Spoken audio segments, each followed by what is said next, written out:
It is a real pleasure to invite to the program for the first time someone we've been wanting to talk to for quite a while. Human rights attorney, activist, advocate, speaker, writer, Steven Donziger. Welcome to the program. Thank you. Thanks for having me. Very glad to have you here. Like I think a lot of our audience, I've been following your ever-evolving legal travails and persecution as a result of your prior actions. I definitely want to talk. I know we're about to reach the 1-year mark from your release from house arrest, an important milestone. But just in case people might be tuning in and might not be familiar with some of your historic legal actions and the consequences of those, would you like to catch us up a little bit on sort of your life's work? Sure, so I'm a human rights attorney and I've been doing this work for 30 plus years. And I'm sort of probably most known for my involvement in this massive epic environmental battle with Chevron, which dumped billions of gallons of cancer-causing oil waste into the Amazon of Ecuador, decimating indigenous groups. And these groups are my clients, and I've been fighting, for justice on behalf of them for many, many years. I've been to Ecuador over 200 times. In a nutshell, we won this big judgment in Ecuador's courts where Chevron wanted the case held back in 2013. We won a $10 billion judgment. Chevron refused to pay. They basically fled the country and went after me, and they convinced a judge in New York where I live essentially to lock me up and put me in prison in retaliation for my successful human rights work in winning the case. How this went down was very bizarre and unprecedented, and I think frightening. Basically, the judge charged me with criminal contempt of court. The charges were rejected by the federal prosecutor, and he then appointed a Chevron lawyer to prosecute me in the name of the US government. So I became the target of the first corporate prosecution in the history of our country. And that ended up putting me, in home detention for almost 3 years on a misdemeanor contempt charge. By the way, the longest sentence ever imposed for my offense level, I declare again my innocence, but let's just assume I'm guilty, okay, of contempt. The longest sentence ever imposed prior to me was 90 days of home confinement. I served 993 days. It was pure political retaliation, case rejected by the US government, but prosecuted privately by Chevron. And it's scary. So that's sort of my story. And I'm now approaching the anniversary of my release from that, that ordeal that I was subjected to along with my wife and my son. Yeah. Look, there's obviously a lot of injustice to go around in this story, historically and at present, but it really feels like the fact that as of right now, it looks like none of this money, I mean, God only knows when the money would ever be made available at this point. That's a massive injustice to those who have suffered for decades and decades and decades. But also the fact that they have gone so hard for so long against you feels, I think it's probably pretty explicit at this point, that it has nothing to do with what you have actually done individually, but it seems like it's about sending a signal to stop similar sorts of efforts, to try to chill legal advocacy work for other people in other situations who might have suffered similarly. How do you feel about the current status of those two areas? Like what lessons can we draw from the experience that you've had?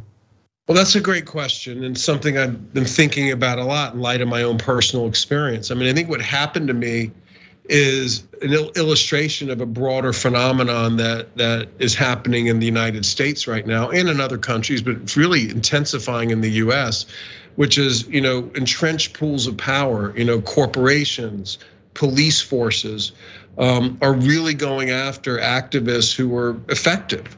We're seeing this right now in Atlanta with Cop City. I mean, there's 42 people charged with domestic terrorism. Most are peaceful protesters who committed no crime, and they're locked up, without trial, many of them. It's manifested in the Chevron prosecution of me, and we're seeing this in other areas. For example, there's people who protested oil installations who are subjected to draconian punishments on the theory that oil installations, that is the installations destroying the planet, are somehow part of our national security infrastructure. So this is a broader phenomenon. What happened to me with the corporate prosecution is part of the playbook that I'm talking about.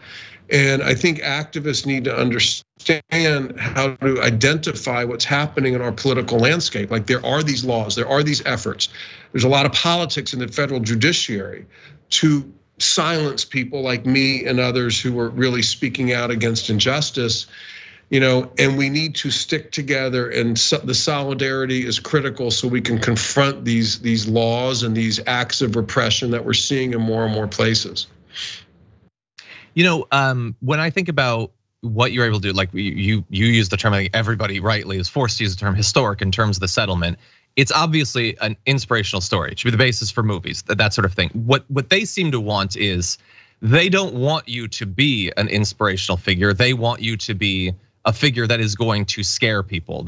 Do you ever worry that effort might be successful, that others who might want to follow in your footsteps in terms of representing people who've been massively abused, that might have the talent to do what you've done, that they might be scared away from doing that because they see how you've been abused? Well, that's the purpose of what they're doing to me, is they want to hold me up like I'm some big symbol to scare the hell out of other people who might want to do environmental justice work. But my answer to that is, number one, I'm good. Like, actually, they made me stronger, and I have a much bigger platform as a result of their attacks than I ever had before. Number two is, our work is successful. The indigenous communities in the Amazon who won the case still have a viable case. They have other lawyers helping them enforce their judgment internationally.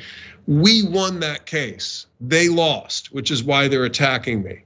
And number three, I want to point out that you can do environmental justice work without being thrown in jail. While I think what's happened to me is a playbook to some degree to be wielded in the future as a weapon of intimidation, the reality is 99% of these campaigns in these cases, there is enough political space in our country still to be able to do them without these kinds of reprisals. However, my theory is, if you get a little too close to their money, in this case, $10 billion of their money, they are going to become nakedly corrupt. I think we see this in a lot of cases where the rule of law just seems to be discarded quite easily when you get too close to a lot of money. If you're fighting, in a kind of a grassroots social justice kind of way as a lawyer, like I've been, for many, many years. So that needs to stop. I don't think anyone else, we need to sort of make sure nobody else in this country or in the world ever gets prosecuted privately and detained privately. That's creepy. That's like a seed of fascism, And by the way, other than independent media like you folks, and I love your work, like the corporate media just completely ignored my detention. I'm sitting here, I was detained right where I'm sitting in my apartment in New York City. It's 2 miles from the New York Times newsroom. They never came to do a story on me. And in the meantime, I'm sitting here reading the New York Times. They're doing stories on lawyers locked up in Turkey and Myanmar and Saudi Arabia and other countries, ignoring something like literally right in their own town. And by the way, I went to Harvard Law School in the same class as Barack Obama.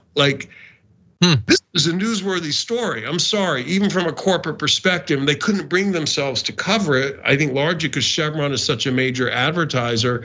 And by the way, the New York Times uses the same Chevron law firm, for their media litigation that they paid to attack me and try to destroy my life, and they're conflicted.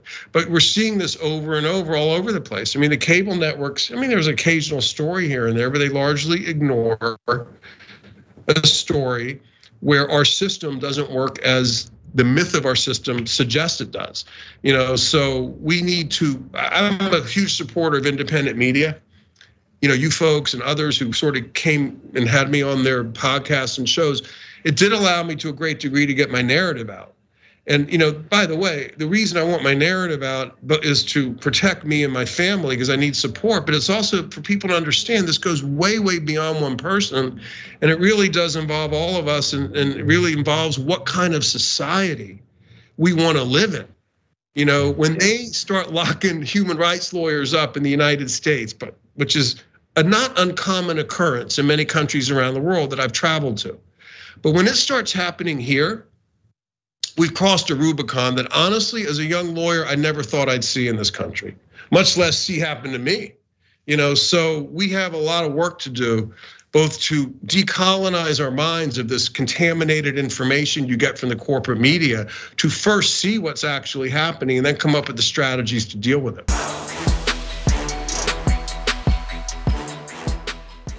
Check out the Damage Report podcast each day, wherever you get your podcasts, whether Pocket Casts or Stitcher or iTunes. You can join me as I give you the news and stories you want, with a range of co-hosts and interview guests jumping in on the fun each day. Again, that's the Damage Report, wherever you get your podcasts. And if you get them at iTunes, don't forget to rate and review. Sometimes I'll read them live on the show.